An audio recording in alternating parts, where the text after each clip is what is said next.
नरेंद्र मोदी अपने पाप को छुपाने के लिए बेरोजगार देश है, शिक्षा में असमानता है, जो नौकरियों में धांधलियां हैं, पेपर लीक है, अलग अलग तरह के आंदोलन पूरे देश में हो रहे हैं, उन सब का ध्यान भटकाओ तो युवाओं को आपस में लड़ाओ।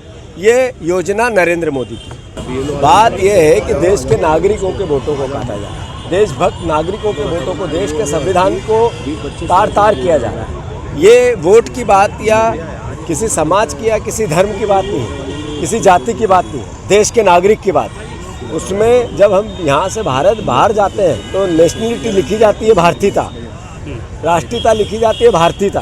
तो उस भारतीय नागरिक के हक और अधिकार को सीधे सीधे चोरी की जा रही है नरेंद्र मोदी, बीजेपी और सत्ता के द्वारा। यूजीसी के मामले में मैंने जैसा कहा कि नरेंद्र मोदी को आज नौकरियां अर्जित करनी नहीं दे पा रहे।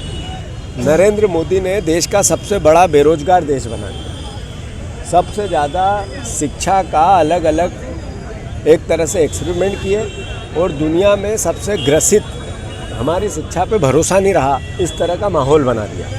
हमारी यूनिवर्सिटी में आज प्रोफेसर सही नहीं है, पूरी मात्रा में प्रोफेसर्स नहीं है। जो एग्ज़ाम्स होती है नौकरियों की, वो 100 तरह की कमियां होती हैं। सही समय पे एग्ज़ाम नहीं होती, एग्ज़ाम में धांधलियां होती हैं, नौकरियों में विचारधारा से ग्रसित होकर इंटरव्यू लिए जाते हैं।